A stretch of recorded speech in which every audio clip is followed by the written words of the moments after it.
How much day drinking can Kash Patel get away with before he gets fired from the DOJ? All that and more on this week's News Roundup episode of the InfoHazard Podcast Show.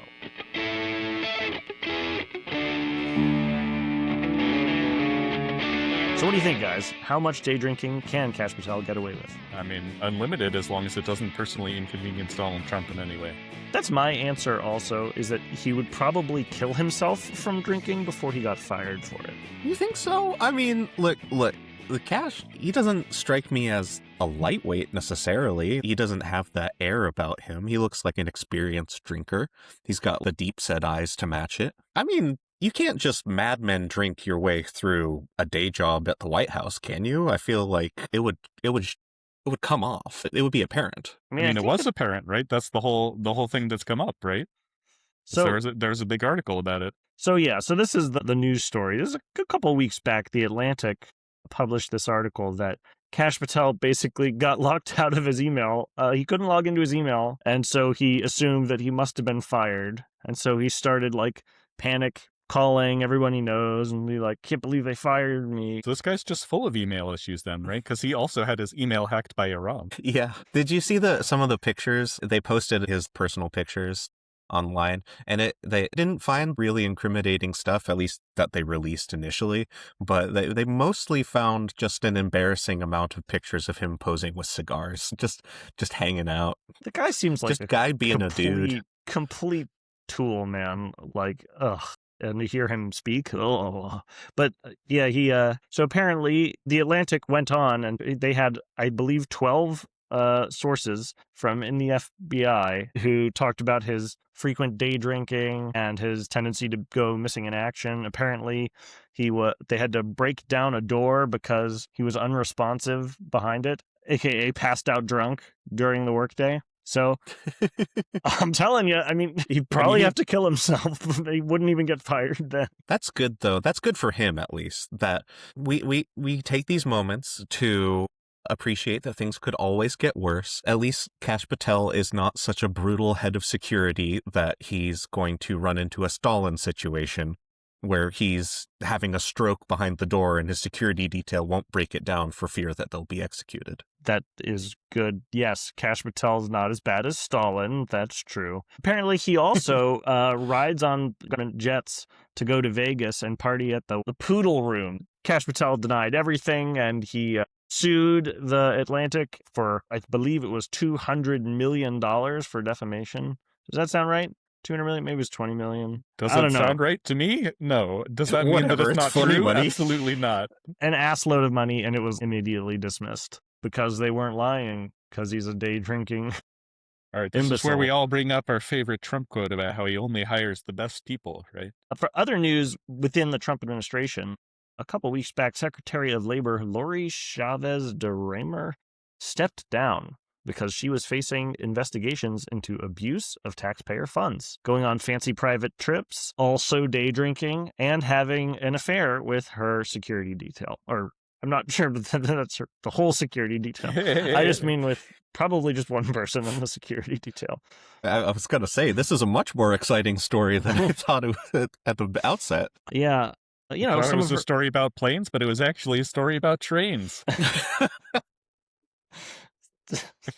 Bravo, sir. Bravo. Planes, yeah. She did actually go on lots of travel. She was on a listening tour, aka vacation. Her other accomplishments include cutting funding and staffing for OSHA, the Workplace Safety Administration, and also encouraging crypto in 401ks so you can work your whole life and then be poor because you got rug pulled. Yeah.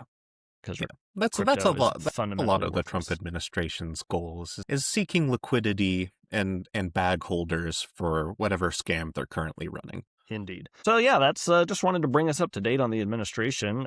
We've got some other news in voting. Since we last talked about news, Democrats narrowly won a referendum in Virginia to gerrymander the state in the Democrats' favor for the upcoming election. They won it 51-49, and I think that it's currently 6-5 Democrat over Republican representation in Virginia, and I think this is expected to leave like one Republican seat. So this is yucky. We're in this like we have to vote for Democrats because the Republicans are completely batshit insane, but this party system is pathetic and you have to fight one battle at a time, but there is going to have to be something has to be done about this insanity. And so the Supreme Court, they're on the case to do something to alleviate gerrymandering problems. Sorry, did I say alleviate? I mean exacerbate. They established a new precedent, a new interpretation of the Voting Rights Act, whereby to challenge a gerrymander as being racially biased, you actually have to prove that it was intentionally racist, racism was intentionally part of the approach to the gerrymander. You can't simply show that it has racially discriminatory effects. And of course, political gerrymandering, the Supreme Court says, is totally legal anyway. So I'm not sure how many new gerrymanders we expect before the midterms as a result of this, but I think it's basically some of these deep South states, like who notoriously discriminate against Black people or did discriminate very openly against Black people in the past, but were prevented from doing that by the Voting Rights Act, are probably going to get right back to their old shenanigans. So thanks, Supreme Court. Really goes along with their opinion on bribery, right? It's not racism unless you explicitly say it's racism. It's not a bribe unless you explicitly say it's a bribe. If you just hand a politician a sack of money and he votes the way you want it to, that's not a bribe. He has to say, I'm taking your bribe now. I will vote this way because of this. It's a cohesive legal theory that in all instances we are ruling in favor of being easily tricked. Basically, you have to prove that they're not trying to trick you. They're just genuinely bad, right? You have to prove the badness of their heart. Right. But you can't just prove the badness of the results. You have to prove the impossible. You have to get inside the heads. Hey, it's not It's genuinely not impossible. It's not impossible. Sometimes people genuinely come out and be like, I set up the districts this way so no Black people would be elected. Right. You'd be surprised how often say that. Then it would be impossible to tell. Right. Yeah, you would be surprised how often people go ahead and they like spell out their intent in writing. This is me. This is my surprised face. But yeah, it does make it a lot easier to get away with this stuff. Cool. Other voting news, there's an election in California coming up on June 2nd. The governor, so I guess Eric Swalwell's not really a contender anymore. That's good. No prominent accused rapists at the top of the leaderboards, but the Democrats are still struggling to congeal around a single or a pair of candidates, and the Republicans are still threatening to run away with it because of that disunity. I got my voter's guide in the mail. Have you gotten yours, Phil? I found it very entertaining to look through the list of gubernatorial candidates. Was it as good as the Gray Davis recall? Because that was the all-time best by far. I still have that list, by the way. Oh, yeah? That's a classic. You may remember such famous actors ran as Gary Coleman, and even Arnold Schwarzenegger ran. Well, my favorite candidate from this time, we'll probably put a link to his campaign website, go donate, or maybe don't visit this website. Maybe we won't include the link. Anyway, his name is Living for God and Country DeMott. That's his name. That's right. Hell yeah, dude. His first name, Living for God. Living for God. And his middle name, and Country. And Country. And his last name, DeMott, which probably is just his normal birth last name. I mean, that might be his normal birth first name, too. Puritans love names Danny, like that. No, it isn't. But Puritans did actually name their kids stuff like this, though. I do want to point that out. Well, he is a pastor. I'm just going off of his self-description here. I'm not really sure how much honesty we're expecting from this guy, but why not? Pastor, former owner of, what do they call bug-killing companies? Exterminator. So, and yeah, future governor. He's anti-ICE. So anyway, if you're looking to waste your vote, Living for God and Country DeMott. He's got a nice beard, too, since Danny doesn't have his anymore. Imagine what this guy looks like. You've got it. Exactly. This guy is pulled straight out of the 1800s, dude. This guy led a religious movement that went extinct because they banned sex. This guy's a Shaker legend for sure. All right, let me read you an example of a real name that somebody had. All right. since you said this was ridiculous. His name was Christ Had Not Died for Thee, Thou Hadst Been Damned. But he later decided to go by the name Nicholas. Okay. And his son Dimes. His son Dimes? Is that what you said? Mm-hmm. Okay. Or Quarters.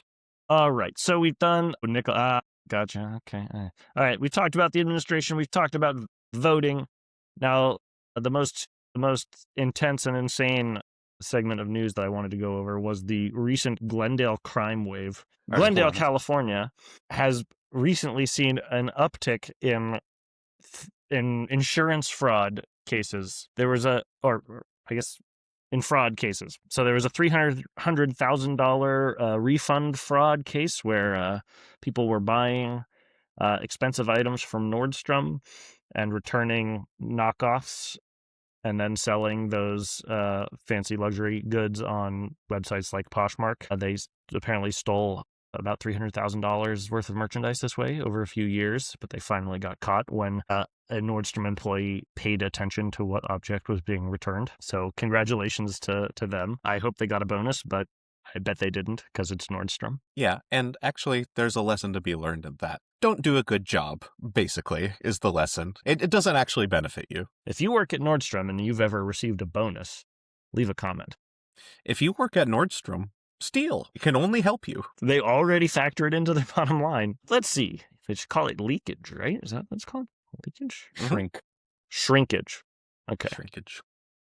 Right. Okay, but the more insane story, a couple of Glendale residents were arrested for an insurance fraud case where they were basically dressing up in bear suits and carrying steak knives and climbing up on top of fancy rental cars and damaging them so that they could get the insurance money for it. Why did they did they film this? And they had it on security cameras, and so they actually got away with, they were getting away with a few of them. Wait, but so if the rental company is the one that has the insurance, how are they getting paid for this? I'm confused. Right. Sorry. Let me actually. There's a wave of Glendale-based bear attacks. I think you'd notice on the first one because bears don't live in Glendale. No, these are Glendale residents. Sorry, they went up to Lake Arrowhead or something. I don't know, man. Shit's gotten out of control. We need a government that's tougher on crime.